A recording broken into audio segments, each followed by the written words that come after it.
நான் உங்க நாகராஜ். முற்பிறவிய கண்டுபிடிச்சு சொல்லக்கூடிய ஒரு புத்த துறவி இருக்காருன்னு எனக்கு ஒரு தகவல் கிடைச்சது. அவரை பார்க்கத்தான் இப்ப நான் போய்கிட்டு இருக்கேன். போன பிறவியில் நான் யார்?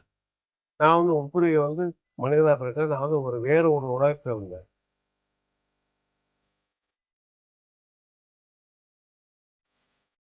முற்பிறவியை கண்டுபிடிக்கும் புத்த துறவியுடன் ஒரு அமானுஷ்ய அனுபவம். மறுபிறவி, பூர்வ ஜென்மம் பத்தி எல்லாம் நிறைய கேள்விப்பட்டிருந்தாலும் இத பத்தி எனக்கு ஒரு தெளிவான விவரம் இல்ல. மேலை நாடுகள்ல முப்பிறவி பத்தின ஆய்வுகள் பரவலா நடந்துகிட்டு இருக்கு. ஆனா அதை எல்லாத்தையுமே நாம மூட நம்பிக்கைன்னு சொல்லி ஒதுக்கி வச்சிடுறோம். இந்தியாவுல நம்ம ரிஷிகளும் ஞானிகளும் சொன்ன பல விஷயங்களை முன்மாதிரியா வச்சு மேலை நாடுகள்ல இன்னைக்கும் பாஸ்ட் லைஃப் ரெக்ரெஷன் தெரப்பி அப்படிங்கிற சிகிச்சை எல்லாம் தொடங்கிட்டாங்க. அது மாதிரி ஒரு புத்த துறவி மனிதர்களோட முற்பிறவிய கண்டுபிடிச்சு நோய்களை தீர்க்கறதா கேள்விப்பட்டு நான் ஆச்சரியப்பட்டேன். அவரை தான் இப்ப நான் சந்திக்க போய்கிட்டு இருக்கேன். மதுரைக்கு பக்கத்துல ஒரு சின்ன கிராமத்துல தான் அந்த புத்த துறவியோட ஆசிரமம் இருக்குன்னு சொல்லியிருந்தாங்க. வாடிப்பட்டியில இருந்து மலை அடிவாரத்தை நோக்கி போய்கிட்டு இருக்கேன். ஏறக்குறைய ஆசிரமம் இருக்கிற இடத்தை நெருங்கிட்டோம். முற்பிறவி மாதிரியான ஒரு சப்ஜெக்ட் உண்மையிலேயே எனக்கு ஒரு பெரிய எக்ஸைட்மெண்ட்டை ஏற்படுத்தியிருக்கு. பார்த்தீங்கன்னா வர்ற வழியில் குட்லாடம்பட்டின்ற அருவியை தாண்டி இப்போ நம்ம சமத்துவபுரத்தில் நிற்கிறோம். இந்த கிராமத்தில் கிட்டத்தட்ட 10 வீடு தாங்க இருக்குது. நம்ம போகிற போதி தர்மன் ஆசிரமம் இங்கேருந்து இன்னும் ஒரு கிலோமீட்டர் தூரத்தில் இருக்குது அப்படின்றாங்க. அது கரெக்டாக மலைக்கு கீழே அடிவாரத்தில் இருக்குது அப்படின்றாங்க. இந்த ஏரியாவுக்கு வந்தோடனே மனசே ஒரு மாதிரி நல்லா பீஸ்ஃபுல்லாக இருக்குன்னு தான் சொல்லணும். நம்ம ஆசிரமத்துக்கு போய் இன்னும் நிறைய விஷயம் தெரிஞ்சுக்கலாம் வாங்க. போதி தர்மர் இன்டர்நேஷனல் மெடிடேஷன் சென்டர், இதுதான் நாம தேடி வந்திருக்கிற அந்த புத்த துறவியோட ஆசிரமம், தியான மையம்.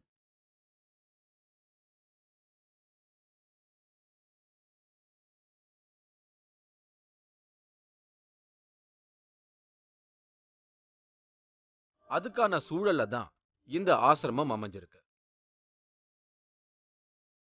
உள்ள நுழைஞ்சதுமே என்னோட பார்வையில பட்டது ஒரு புத்தர் சிலை. அவர் என்ன வரவேற்கிற மாதிரி நான் ஃபீல் பண்ணேன். அரச மரத்தடியில புத்தர் சிலைய பார்த்ததுமே எனக்கு புத்த கயா நினைவுக்கு வந்தது. புத்தர் ஞானத்தை உணர்ந்து மகானா மாறியது கயாவுல இருக்கிற ஒரு அரச மரத்தடியில தான். அதை நினைவுபடுத்துற விதமா இங்க இப்படி வச்சிருக்காங்க. பிக்கு போதி பாலா, இவர்தான் முற்பிறவிய கண்டுபிடிச்சு மனிதர்களோட நோய்களை தீர்க்கிற ஒரு புதுவிதமான சிகிச்சையை செஞ்சுக்கிட்டு வர புத்த துறவி. கிறிஸ்தவரா பிறந்த இவருக்கு முதல்ல வைக்கப்பட்ட பெயர் தினகரன் ரூபன். அதுக்கப்புறம் 24 வயசுல புத்த மதத்துக்கு மாறினதுக்கு அப்புறம் இவருக்கு வைக்கப்பட்ட பெயர் தான் பிக்கு போதி பாலா. நோய்களை தீர்ப்பது, முற்பிறவியை கண்டுபிடிப்பது, சூட்சம பயணம், எதிர்காலத்தை தெரிந்து கொள்வது, இப்படி நிறைய அமானுஷ்ய விஷயங்களை தன்னோட தியான பயிற்சி மூலமா செய்ய முடியும்னு பிக்கு போதி பாலா சொல்றதை கேட்கும்போது எனக்கு ரொம்பவே ஆச்சரியமா இருந்தது. திபேத்திய லாமாக்கள் என்று சொல்லக்கூடிய பௌத்த துறவிகளை பற்றி படிக்கும்போது 13ஆம் நூற்றாண்டில் அந்த திபேத்திய நாட்டில் பெரும்பாலான அந்த லாமாக்கள் தரையில் நடந்து செல்வதில்லை, பறந்து தான் போயிருக்கிறாங்க. இப்போ அந்த மாதிரி திறன் யாருக்கு இருப்பது போன்று தெரியல. அவற்றையெல்லாம் படிக்கும்போது எனக்கு ஒரு ஆர்வம், இந்த தியானத்தை எப்படி படித்துக்கொள்ளலாம், அந்த மாதிரி ஒரு ஆற்றல் எப்படி பெற்றுக்கொள்ளலாங்கிறது அந்த நூல்களை படிக்க ஆரம்பித்தேன். அதன் மூலமாக தியானத்தில் ஈடுபாடு, அவர்கள் மூலமாக தான் முற்பிறவி எறிதல், சூட்சும பயணம், நாளையை பெற்று எறிதல், இது போன்ற அமானுஷ்யம்னு சொல்ல முடியாது, ஆங்கிலத்தில் சொல்கிறாங்க பராசைக்காலஜின்னு சொல்கிறது, அந்த மாதிரி விஷயங்களுக்கு படிக்க வேண்டும் ஒரு ஆர்வம் வந்தது. ஒரு மனுஷனோட முற்பிறவியை கண்டுபிடிக்க முடியும்னு சொல்றதெல்லாம் என்னால நம்பவே முடியல. அப்பதான் பிக்கு போதி பாலா சில விஷயங்களை எனக்கு சொன்னாரு. திபெத்ல ஏராளமான தியான குருகுலங்கள் செயல்பட்டுக்கிட்டு வருது. இதோட தலைமை பொறுப்புல இருக்கிறவங்கள லாமான்னு சொல்லுவாங்க. இன்னைக்கும் லாமாக்கள் அடுத்த பிறவியில தான் எங்க பிறக்க போறோம்னு முன்னாடியே அறிவிச்சிடுவாங்க. பிக்கு போதி பாலா சொல்ல சொல்ல எனக்குள்ள பிரமிப்பு அதிகமாகிக்கிட்டே போச்சு. இந்த ரிம்போட்ஸ் லாமாஸ் சொல்லுவாங்க, அவங்க அடுத்த பிறவி இன்ன டிஸ்ட்ரிக்ட்ல இன்னும் அப்பா மட்டும் பிறப்புங்கிற பேர் சொல்லிடுவாங்க. இப்போ ஒரு 80 வயது பிக்குன்னு வச்சுக்கோங்க, லாமான்னு வச்சுக்கோங்களேன். அவர் மரணம் வரப்போகும்போது என்ன சொல்லுவார்னா, நான் எனக்கு இன்னும் 2 மாதத்தில் மரணம் வந்துடும், நான் இந்த மாவட்டத்தில் இன்னார் கப்பல் தாய் தந்தி இருக்கிறாங்க, அவங்களுக்கு தான் நான் பையனாக பிறப்பேன், நீங்கள் என்னை எடுத்துக்கன்னு சொல்லுவாங்க. அது சரியாக இருக்கும். அது அவங்க செலக்ட் பண்ணுறது. அவங்க செலக்ட் பண்ணிக்குவாங்க, அந்த லாமா செலக்ட் பண்ணிக்குவார்.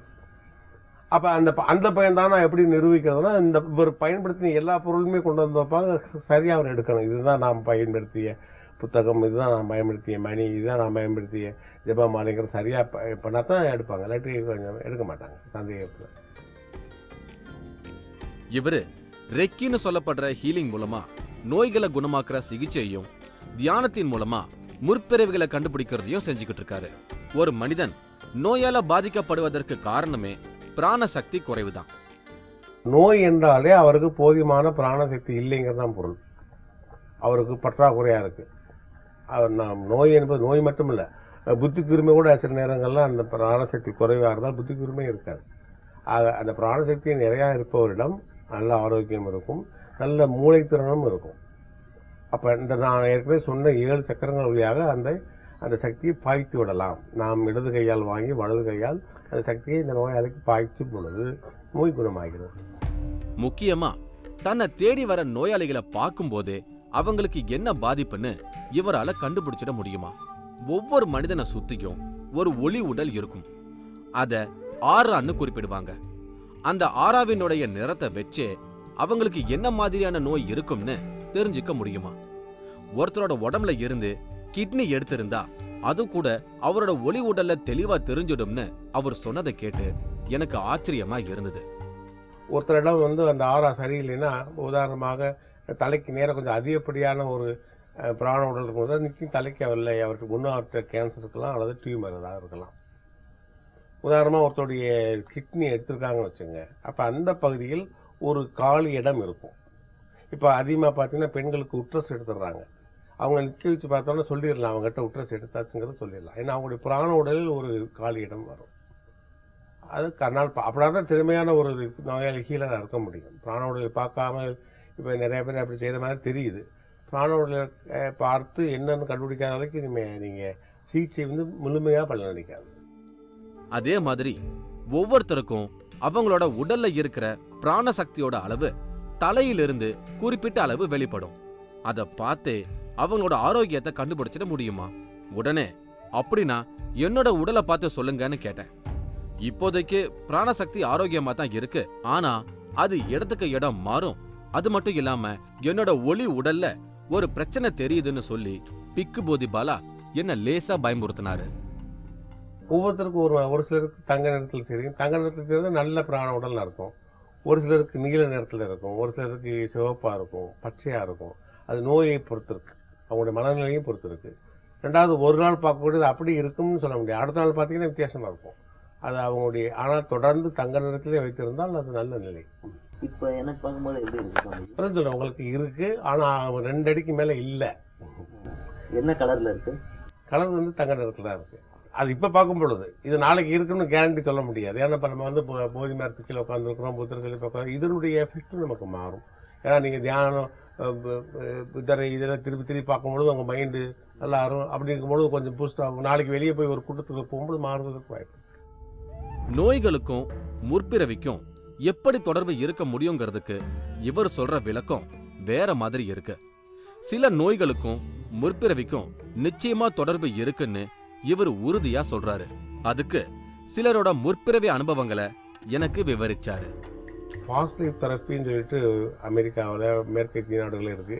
நோய்களை உதாரணமாக ஒருத்தருக்கு ஸ்கின் டிசீஸ்னு வச்சுக்கோங்களேன், நிச்சயமாக அது இந்த பிறவியில் வந்த நோய் அல்ல. இந்த ஃபோபியான்னு சொல்லக்கூடிய பயம், இதெல்லாம் போன பிறவியில் உள்ள மரணத்தை தொடர்பான ஒரு நோய். அப்போ போன பிறவியில் எந்த விதமான மரணம் அடைந்திருக்காங்கிறத கண்டுபிடிச்சிட்டோம்னா இந்த வியாதி உடனே 10 நாள்லேயே போயிடும். எல்லாருக்குமே முற்பிறவியில மரணம் தான் மிக முக்கியமான ஒரு நிகழ்வா ஆழ் மனசுல படிஞ்சிருக்கும். அதுதான் இந்த பிறவியில நோயா மாறிடுதுன்னு பிக்கு போதி பாலா சொல்ல நான் பிரமிச்சு போயிட்டேன். உடனே எனக்கு ஒரு சந்தேகம் எழுந்தது. எல்லாருக்கும் முற்பிறவியை கண்டுபிடிச்சு சொல்ற இவரு முற்பிறவில என்னவா இருந்திருப்பாரு?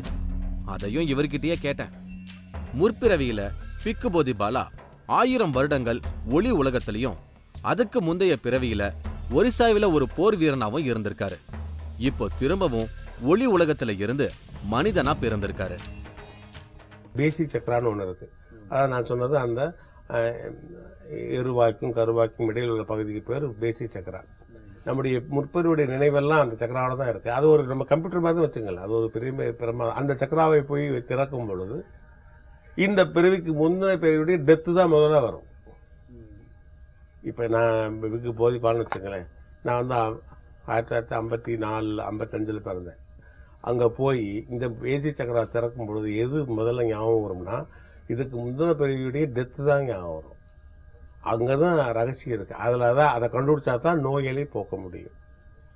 அந்த முப்பிரியுடைய மரணம் தான் இன்றைய பிறவிக்குள்ள நோய்களாக இருக்குது. நான் வந்து முப்பிரியை வந்து மனிதனாக பிறக்கல. நான் வந்து வேற ஒரு உலகத்தில் இருந்தேன். பூமி உலகம் உருண்டை இந்த உலகத்தை நான் சொல்லலை. இந்த உலகங்கிறது ஃபிசிக்கல்.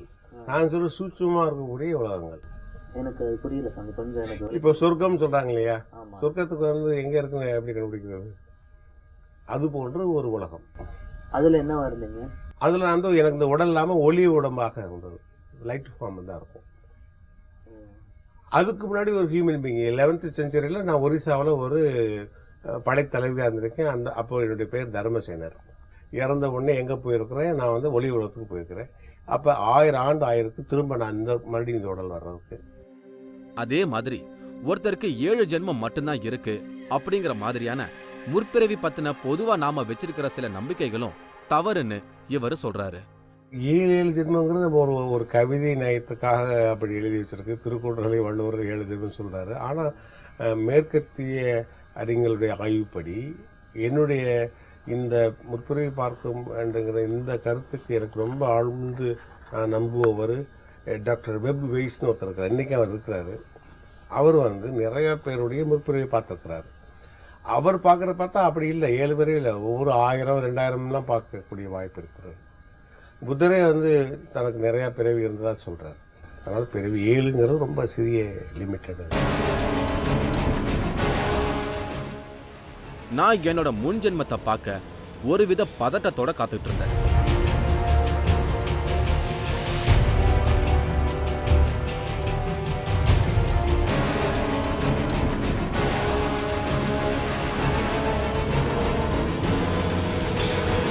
மூன்றாவது கண் இடைவேளைக்கு பின் தொடரும்.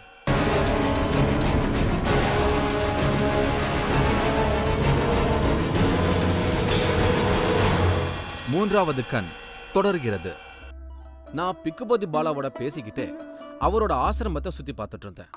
அப்பதான் அங்க புதுசா உருவாக்கிட்டு இருக்கிற புத்தர் சிலைய பத்தி சொன்னாரு. அது மட்டும் இல்லாம இங்க புத்தரோட ஸ்தூபி அமைக்க திட்டமிட்டு இருக்காரு.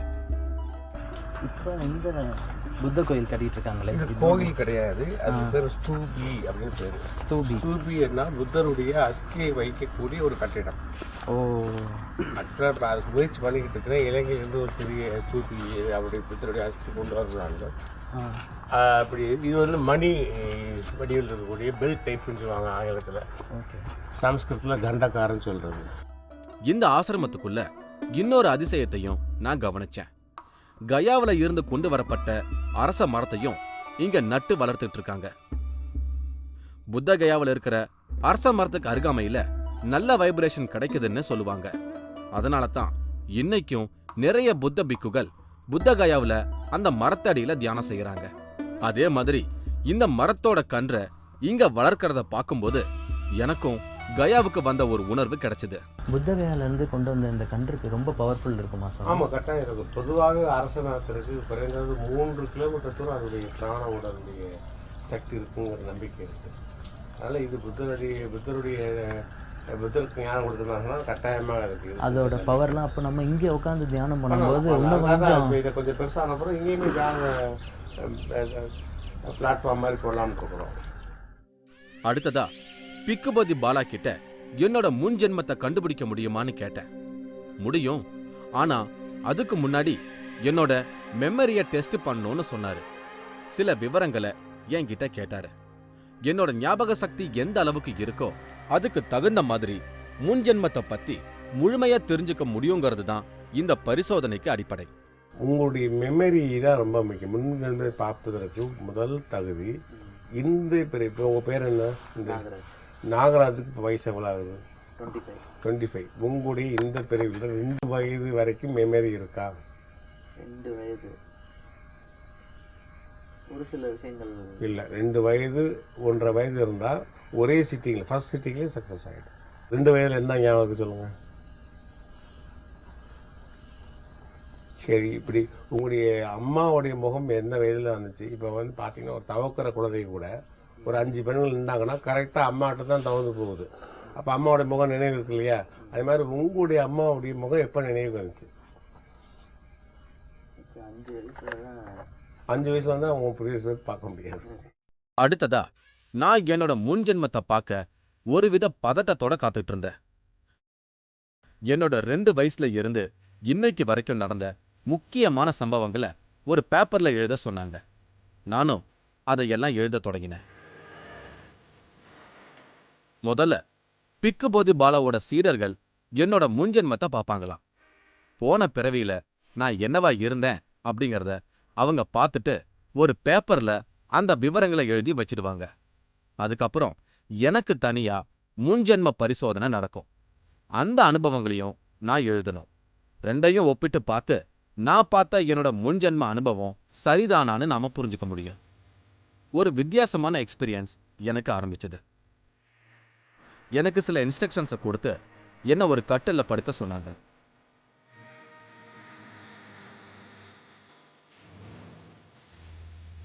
அடுத்த சில நிமிடங்கள்ல எனக்கு என்ன நடக்குதுன்னே தெரியல. இனி நானும் உங்களை மாதிரியே இந்த வீடியோவை பார்த்து தான் தெரிஞ்சுக்கணும். ஒரு இருட்டறைக்குள்ள நீண்ட பயணம். எங்கேயோ புரியாத இடங்களுக்கு போயிட்டு வந்த உணர்வோட நான் திரும்பவும் மீண்டு எழுந்தேன். 8, 9, 10. மெதுவாக ஒரு இடது காலை எடுத்துக்கொள்ளுங்கள்.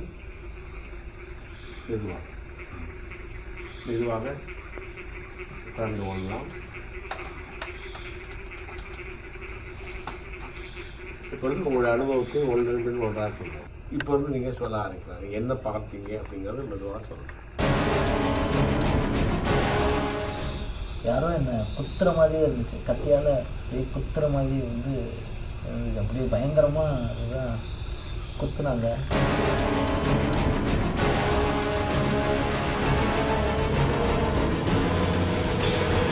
மூன்றாவது கண் இடைவேளைக்கு பின் தொடரும்.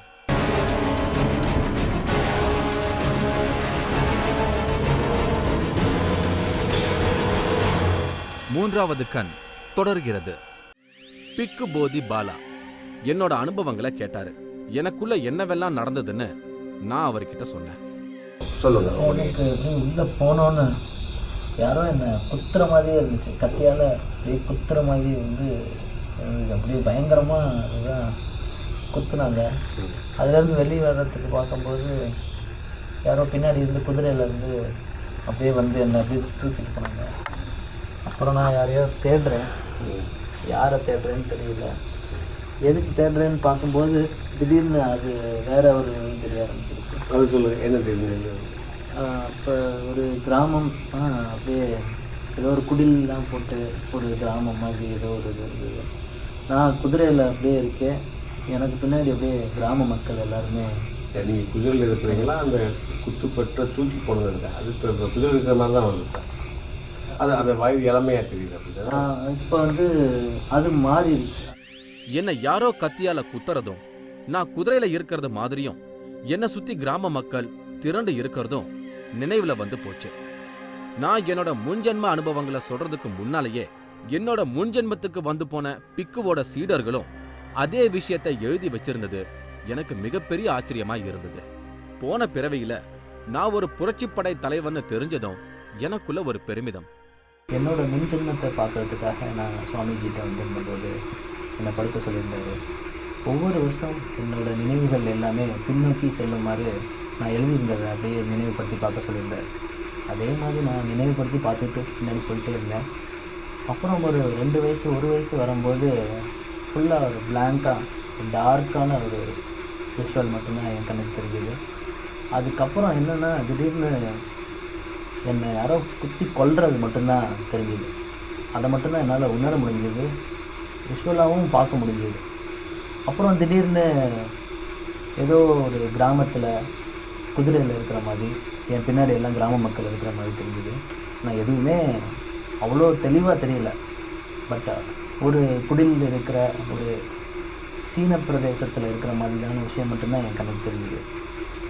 அதுக்கப்புறம் இன்னும் அடுத்து அப்படியே போக போக ரொம்ப டார்க்கான ஒரு விஷயங்கள் எதுவுமே இல்லாத மாதிரியே ரொம்ப நேரம் இருந்தது. அப்புறம் சாமிஜி திருப்பி கவுண்ட் பண்ணி எந்திரிக்க வச்சார். எந்திரிச்சோன்னே இது எல்லாத்தையும் சாமிஜிகிட்ட சொன்னேன். ஆனால் எனக்கு முன்னாடி சாமிஜியும் அவரோட சீடர்களும் என்னோடய முன்ஜென்மத்தை பார்த்துருக்காங்க. அவங்க எழுதி வச்சுருக்கிறது தான் எனக்கு ரொம்ப ஆச்சரியமாக இருக்குது.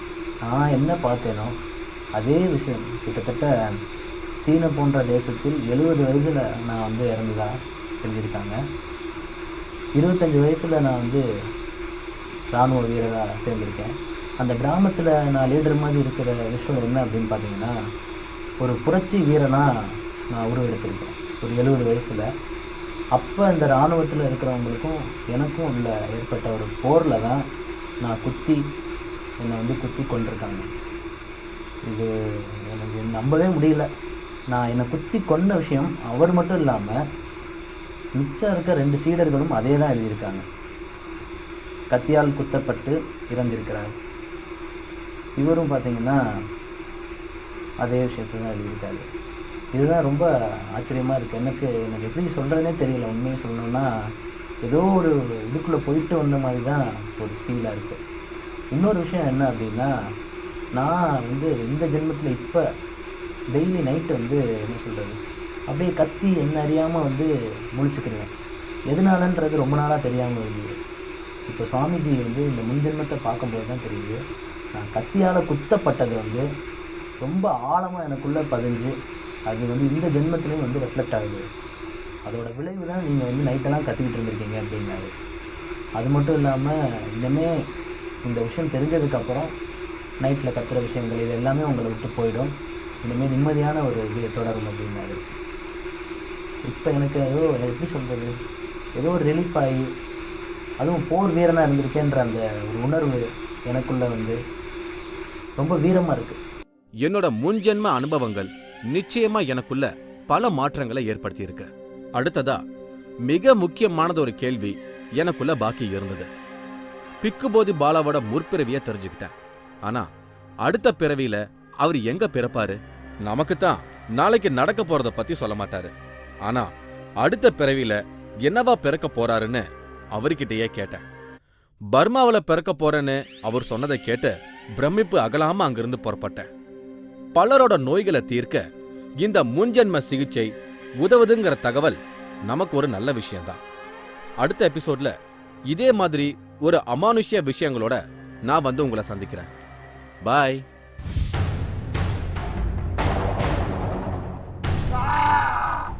நரபலி கேட்கும் காளி, புள்ளைய வெட்டி காவு கொடுக்குறது, மனித ரத்தம் பூஜைக்கு வைக்கப்படும் கோவிலுக்கு ஒரு நேரடி விசிட். இன்னமும் நரபலி நடந்துக்கிட்டு கத்தியால் தொடையை கிழிச்சு அதில் வர ரத்தத்தை எடுத்து சாப்பாட்டில் போட்டு பிணைஞ்சு நீங்களும் இந்த திகில் பயணத்தில் கலந்து கொள்ள ஒரு வாய்ப்பு. 3வது கண் டிவி ஷோ என்ற Facebook பக்கத்தில் எங்களோடு இணைந்திடுங்கள். உங்களது அமானுஷ்ய அனுபவங்களை பதிவு செய்து இந்த நிகழ்ச்சியில் பங்கு பெறும் வாய்ப்பை பெறுங்கள். 3வது கண் நிகழ்ச்சிக்கு பொருத்தமான சம்பவங்களோ செய்திகளோ மனிதர்களோ உங்க ஊர்ல இருந்தா தவறாம திரையில வர முகவரிக்கு தெரியப்படுத்துங்க.